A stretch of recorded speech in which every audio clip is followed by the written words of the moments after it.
Shalom, selamat hari Natal dan selamat berjumpa kembali di channel MBKK Jabikan Tinambunan. Khotbah pada hari ini, hari Natal tanggal 26 Desember tahun 2024, di hari yang ke-361, diambil dari Mazmur pasal 98 ayat 1 sampai dengan 9. Demikian firman Tuhan dengan perikop Allah penguasa dunia.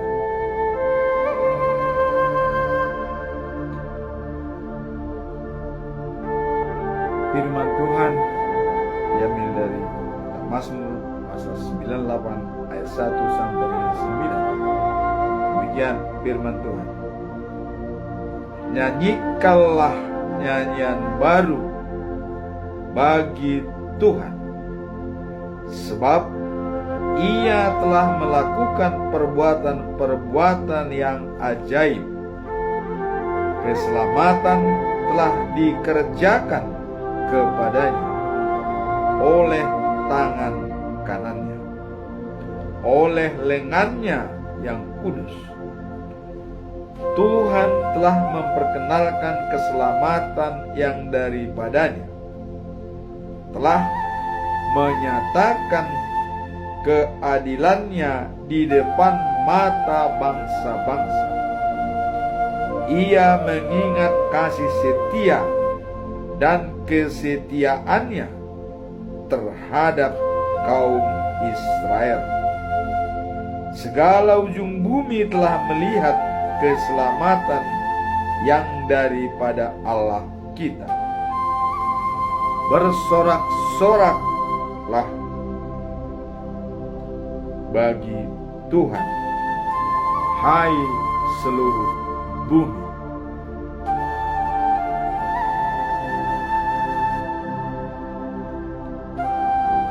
Bergembiralah, bersorak-sorailah, dan bermazmurlah. Bermazmurlah bagi Tuhan dengan kecapi dan lagu yang nyaring, dengan napiri dan sangkakala yang nyaring. Bersorak-soraklah di hadapan Raja, yakni Tuhan. Biarlah gemuruh laut serta isinya, dunia serta yang diam di dalamnya. Biarlah sungai-sungai bertepuk tangan dan gunung-gunung bersorak-sorai bersama-sama di hadapan Tuhan. Sebab Ia datang untuk menghakimi bumi. Ia akan menghakimi dunia dengan keadilan dan bangsa-bangsa dengan kebenaran. Inilah bacaan firman Tuhan. Dan sebagai prakhotbah, kita ambil dari kitab Mazmur pasal 97 ayat 1 sampai dengan 12. Allah penguasa yang agung. Itulah perikopnya. Dan sekarang, sebelum kita masuk dalam khotbah hari ini, selalu kita membawa pedoman kita selama bulan Desember. 1 bulan penuh ini harus tetap kita kumandangkan dengan topik kenakanlah perlengkapan senjata terang. Dijabarkan dalam Yohanes 1 ayat 9. Terang sesungguhnya yang menerangi setiap orang sedang datang dalam dunia. Sedang datang dalam dunia. Kemarin di hari Natal sudah kita rayakan kedatangan Tuhan Yesus yang lahir di Bethlehem sebagai Raja Penyelamat dunia. Nah, Dia adalah sebagai terang dunia untuk melawan kegelapan. Dan kelahiran Tuhan Yesus telah dinubuatkan dalam Injil Yohanes pasal 3 ayat yang ke-16. Begitu besar kasih setia Allah kepada bumi ini, maka Ia mengirimkan anaknya yang tunggal, supaya siapa yang percaya kepadanya tidak binasa, tapi beroleh hidup yang kekal. Jadi terang dunia itu adalah Yesus. Barang siapa percaya kepadanya tidak binasa, melainkan beroleh hidup yang kekal. Dan kalau kita lihat dalam perkembangan ayat-ayat berikut, bahwa Yesus dikatakan sebagai roti hidup yang bisa memberikan kekal dan abadi. Dikatakan di dalam Yohanes pasal 6 ayat 35. Akulah roti hidup. Barang siapa datang kepadaku tidak akan kelaparan selama-lamanya. Barang siapa percaya kepadaku tidak akan kehausan selama-lamanya. Itu terang dunia itu jelas menjamin kehidupan yang kekal dan abadi.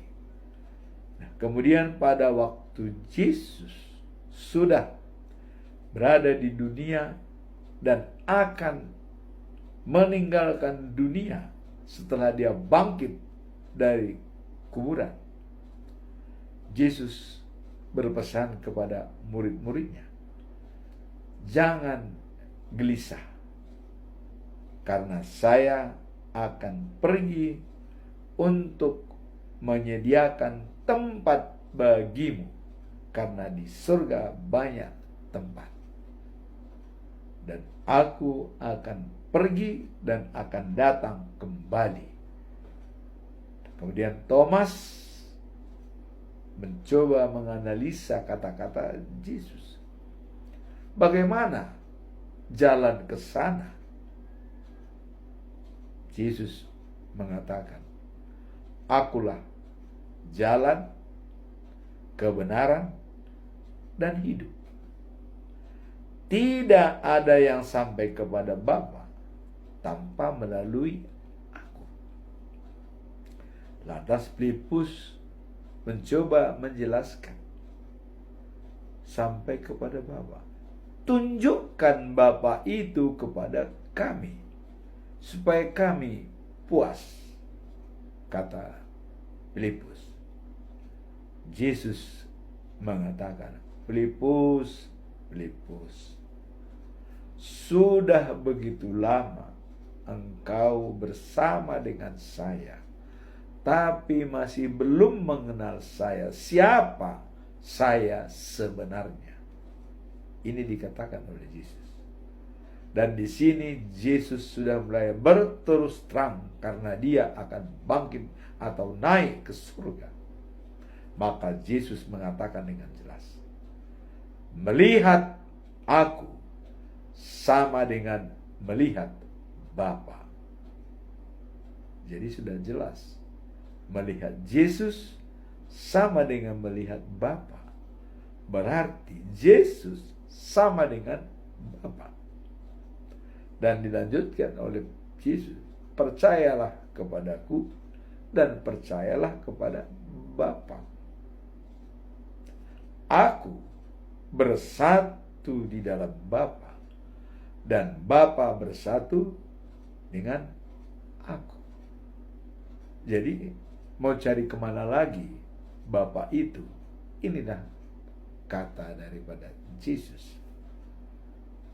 Nah, sehingga dengan demikian dapat kita simpulkan ya, bahwa Yesus adalah benar-benar turun dari Allah dan sebagai Allah yang datang ke dunia. Dalam khotbah kemarin kita masih segar ingatan kita bahwa diberikan otoritas kepada Yesus untuk memimpin dunia. Bahkan dia lebih besar daripada malaikat. Ya, lebih besar dari malaikat. Bahkan dia bisa memerintahkan malaikat. Yang pernah dan sering memerintahkan malaikat adalah Allah. Yesus bisa memerintah malaikat. Berarti Yesus itu adalah Allah. Inilah kebenaran firman Tuhan. Kalau Yesus itu sama dengan Allah. Dengan otoritas dari Allah, Yesus bisa berbuat. Dan dikatakan oleh Yesus kepada murid-muridnya, kalau Anda memang ragu percaya kepada saya bahwa saya adalah Allah itu, minimum ya, Anda bisa melihat apa yang saya kerjakan. Itu semua adalah pekerjaan daripada Allah. Coba kita lihat. Menghidupkan orang mati, menyembuhkan orang sakit, dan yang paling dahsyat adalah memberikan makan 5.000 orang di bukit jauh dari kota, tidak ada makanan ya. Bahkan waktu Filipus disuruh oleh Yesus mencari makanan, Filipus coba cari makanan untuk makanan 5.000 orang ini. Sebenarnya Yesus sudah tahu apa yang mau dikerjakan. Dan tahu dia kalau Filipus tidak bisa mencari. Tapi ini sekedar mencoba pikiran Filipus. Apakah dia ada pikiran yang berusaha? Atau hanya because of? Atau mengatakan dengan gampang, wah susah, tidak bisa. Itu sama dengan, kalau di istilah manajemen adalah pecundang, bukan the winner ya. Dikatakan oleh Filipus, walaupun kita beli dengan uang 200 uang perak untuk membeli makanan untuk orang sebanyak ini, untuk kebagian sedikit saja pun susah, kata Filipus. Jadi sulit. Nah, inilah jawaban dari orang-orang yang the loser ya. Artinya kalau dikatakan pecundang ya termasuk. Tapi ada yang the winner. Siapa itu? Itulah namanya Andreas. Andreas tanpa diperintah oleh Yesus, begitu mendengar stimulus dari Yesus, dia merespon dengan the winner, pemenang. Apa itu the winner? Dia melihat ada anak kecil itu mempunyai atau memiliki roti 5 dan 2 ekor ikan. Lantas Andreas menyampaikan ini kepada Yesus. Ada bahan, ada materi, tapi bagaimana mungkin ini bisa mencukupi untuk makanan sebanyak ini, kata Andreas. Yesus langsung menyatakan kepada semua murid-muridnya, suruh mereka semua duduk teratur di atas rumput. Artinya ada keteraturan daripada bangsa itu, suruh duduk semua supaya terang.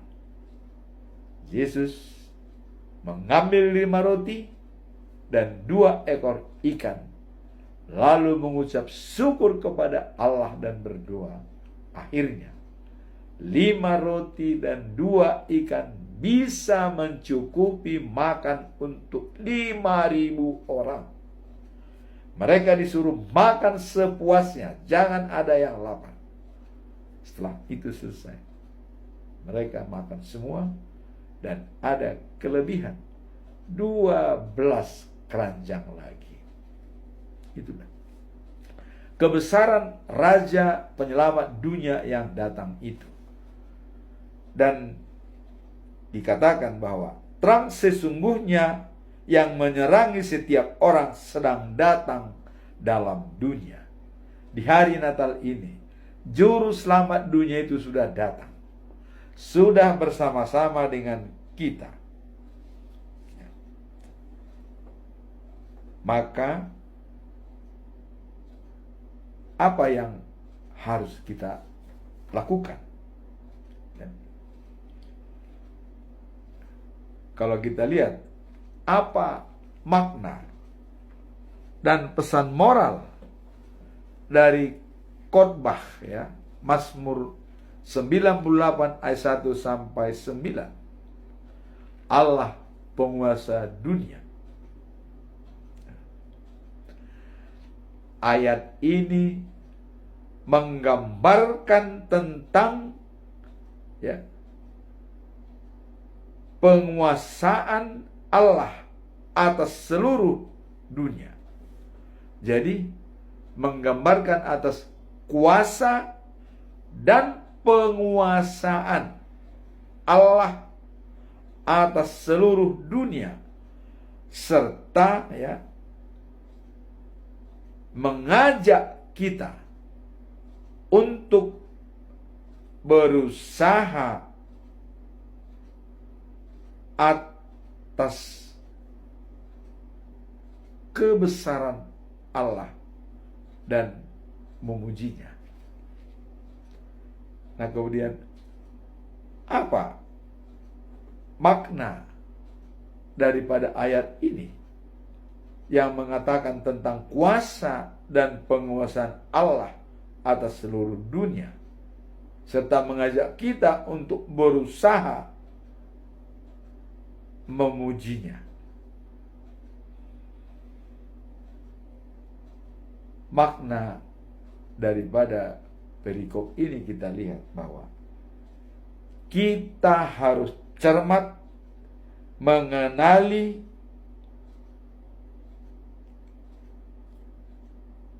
Allah atas seluruh dunia. Jadi mengenali kuasa Allah atas seluruh dunia serta kerajaan Tuhan, tentang sejarah umat manusia dan keselamatan yang dijanjikan menuju Yerusalem yang baru. Jadi kita cermat mengenali kuasa Allah atas seluruh dunia serta kerajaan Tuhan, tentang sejarah umat manusia.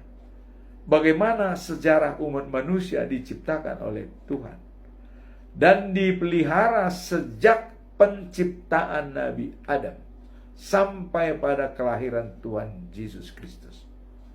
Inilah kita diminta untuk merenungkan kembali bagaimana penyertaan Tuhan dalam setiap peristiwa-peristiwa yang muncul, yang menghadapi tentang sampai kepada anugerah Tuhan bahwa keselamatan itu diberikan kepada dunia sehingga Allah berdamai dengan manusia melalui Yesus Kristus. Yohanes 3 ayat 16 dikatakan, begitu besar kasih Allah atas dunia ini, maka dia mengirimkan anaknya yang tunggal. Ya. Barang siapa percaya kepadanya tidak binasa, tapi beroleh hidup yang kekal. Sejarah inilah yang harus kita pelajari, sejarah penciptaan manusia, dan juga mengenali latar belakang datangnya Tuhan Yesus Kristus ke dunia ini. Karena Allah melihat dunia harus diselamatkan. Inilah yang perlu kita pelajari, makna daripada mengenali kuasa Allah atas seluruh dunia serta kerajaan Tuhan, tentang sejauh sejarah umat manusia dan keselamatan yang dijanjikan di dalam Yerusalem yang baru, artinya kekal dan abadi. Nah, kemudian kita lihat apa pesan moral dalam perikop ini. Pesan moral dari perikop ini adalah pentingnya pengakuan atas karya Tuhan dalam sejarah umat manusia dan keselamatan yang Dia berikan. Jadi pentingnya ya pengakuan atas karya Tuhan. Apa tuh karya Tuhan? Karya Tuhan adalah keselamatan bagi dunia dan janji Tuhan untuk menuju Yerusalem yang baru, life after life. Dalam Mazmur ini ya, bagaimana Tuhan telah melakukan keselamatan yang luar biasa ya. Dan juga oleh semua umat manusia, dan tidak hanya orang Israel, tetapi juga bagi bangsa-bangsa lain. Jadi keselamatan itu bukan hanya bagi bangsa Israel, tapi juga bangsa-bangsa lain. Nah, di sini kita lihat juga maknanya adalah kita harus memahami kebenaran dan kerajaan Tuhan sebagai raja yang berkuasa di alam semesta. Jadi makna lain dikatakan bahwa kita harus memahami keselamatan dan kerajaan Tuhan sebagai raja yang berkuasa di alam semesta.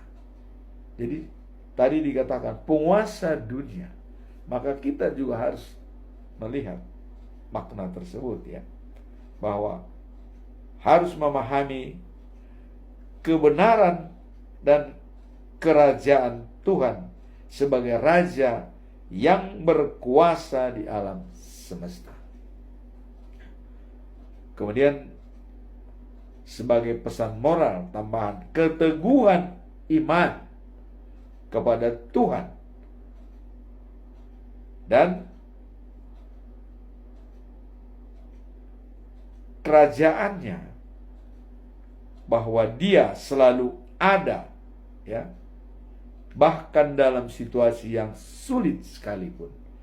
Jadi Tuhan tetap hadir dalam kondisi apapun ya.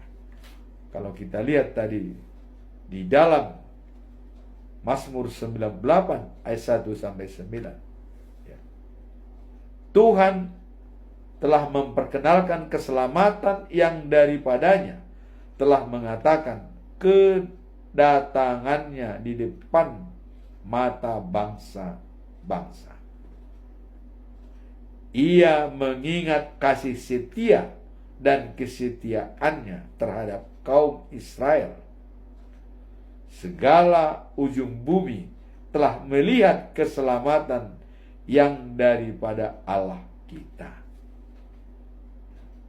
Jadi dikatakan juga tadi, bersorak-soraklah, bergembiralah, bernyanyilah, keselamatan itu sudah datang. Janji Tuhan untuk kekal dan abadi akan diberikan kepada manusia yang percaya kepadanya. Maka tadi kita katakan dalam Yohanes 6 ayat 35, akulah roti hidup. Datang kepadaku, tidak akan kelaparan lagi. Percaya kepadaku, tidak akan kehausan lagi. Jadi kuncinya sekarang adalah datang kepada Yesus dan percaya kepadanya. Maka kita mendapatkan jaminan hidup yang kekal dan abadi. Inilah inti daripada firman Tuhan pada hari ini, bahwa Tuhan adalah penguasa dunia yang mampu memberikan apa saja kepada seluruh umat manusia. Dengan demikian, di hari yang kedua ini, dengan kedatangan Tuhan Yesus ke dunia ini untuk memberikan pengharapan dan jaminan bagi setiap orang yang datang dan percaya kepadanya. Dan datang kepadanya dikatakan, akulah jalan, kebenaran, dan hidup. Tidak seorang pun sampai kepada Bapa tanpa melalui aku. Kemudian kemarin kita lihat bahwa ada otoritas khusus kepada Yesus, di mana dia telah dinyatakan oleh Allah waktu dibaptis atau dilantik dia sebagai anak Allah. Inilah anakku yang kukasihi, kepadanya aku berkenan. Jadi dengan kedatangan Tuhan Yesus adalah kehadiran Allah di dunia ini. Walaupun tidak secara eksplisit dinyatakan oleh Yesus bahwa dia adalah Allah yang datang. Karena manusia tidak boleh melihat Allah secara langsung.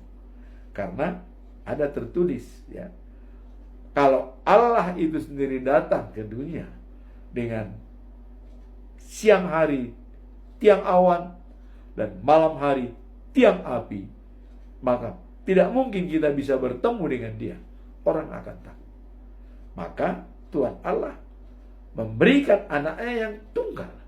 Tetapi Allah menyatakan, anakku yang kukasihi, kepadanya aku berkenan. Artinya, apapun yang dikatakan oleh Yesus, itu sudah merupakan kebijakan dari Tuhan Allah. Jadi jangan pernah lagi kita ragu terhadap Yesus datang ke dunia. Kita rayakan setiap tahun, ya. Jangan ragu lagi. Datang kepadanya, tidak akan kehausan. Percaya kepadanya, tidak akan kelaparan. Kenapa disinonimkan antara haus dan lapar? Karena inilah yang menghidupi jasmani kita, yang membuat kita bisa hidup, ya. Makan dan minum. Coba kita tidak makan setahun, tidak minum setahun, apa bisa hidup? Saya kira secara normal tidak, kecuali atas kuasa Allah, ya. Karena kenapa saya bilang kecuali atas kuasa Allah? Karena waktu Yesus dicobai oleh iblis, waktu dia berpuasa 40 hari, tentu Yesus lapar. Datang si iblis, ya. Kau anak Allah, katanya. Iblis juga tahu kalau Yesus anak Allah, karena dia juga mempelajari semua peristiwa-peristiwa yang dikatakan oleh Allah. Termasuk waktu dibaptis, iblis juga menyaksikan itu, ya. Iblis menyaksikan semua apa yang dikerjakan Yesus, iblis tahu. Maka dikatakan kau anak Allah. Dan jadikanlah batu itu jadi roti, kata iblis. Tapi apa kata Yesus? Iblis, manusia bukan hanya hidup dengan roti, tapi juga perkataan Allah, ya. Jadi kalau Allah mengatakan hidup, ya hidup. Allah mengatakan mati, ya mati. Walaupun ada roti, ada makanan, sama saja. Nah, jadi itulah dikatakan Yesus, manusia tidak hanya hidup dari roti, tapi juga dari perkataan Allah. Maka Yesus mengatakan, akulah roti yang hidup. Datang kepadaku, tidak akan lapar selama-lamanya. Percaya kepadaku, tidak akan haus selama-lamanya. Nah, jadi dengan kedatangan Yesus ke dunia adalah jaminan keselamatan bagi seluruh umat manusia untuk hidup yang kekal dan abadi. Sekarang, apalagi yang mau kita saksikan? Dengan 2 hari Natal. Kemarin, Natal pertama kita rayakan. Otoritas kepada Yesus diberikan oleh Allah. Dan juga Allah berbaik dengan manusia adalah karena Yesus. Ya. Berbaik dengan manusia karena Yesus. Ya. Nah, kemudian otoritas diberikan oleh Allah kepada Yesus pada saat dia dibaptis. Sekarang tinggal kita yang merenungkan. Ya. Percaya kepada Yesus dan datang kepada Yesus. Itu tugas kita. Dan apapun beban yang kita alami, bagaimanapun beratnya, Yesus datang sebagai terang. Jadi, kegelapan yang kita hadapi, belenggu-belenggu yang menutupi God spot kita, relung hati kita, itu akan diterangi oleh Yesus sebagai terang yang datang ke dunia ini. Fungsi Yesus datang ke dunia adalah untuk melawan kegelapan. Untuk melawan kegelapan. Tapi kuncinya adalah dalam Galatia 6 ayat 9. Jangan jemu-jemu berbuat baik. Karena pada saatnya kita akan menuai apabila kita tidak lemah. Itulah kuncinya. Nah, kemudian bagaimana dengan perlakuan hidup kita? Ya. Yesus juga mengatakan ya dalam Injil Matius pasal 7 ayat 12 dikatakan, apa yang hendak kau inginkan ya, diperbuat oleh orang lain kepadamu, perbuatlah seperti itu. Karena itulah pemusatan dari semua kitab para nabi yang ditulis dalam Alkitab. Jadi artinya untuk keselamatan itu bagaimana kita, bukan bagaimana orang. Kalau kita mau selamat, tergantung kita. Bagaimana kita, ya, tadi dikatakan mempelajari sejarah terciptanya manusia oleh Tuhan. Terus dalam perjalanan sejarah itu bagaimana Tuhan memelihara seluruh umat manusia. Yesus mengatakan, akulah terang dunia. Ya, barang siapa mengikuti aku tidak akan berjalan dalam kegelapan dan bisa melawan kegelapan. Dan dia akan berjalan di dalam terang. Dengan demikian, maka kita berjalan di dalam terang seperti dikatakan oleh Paulus, habis gelap terbitlah terang. Dan kehadiran Tuhan Yesus ke dunia ini adalah untuk menyelamatkan kita dari kegelapan sehingga kita menjadi menerima terang dari Allah. Amin. Tuhan memberkati.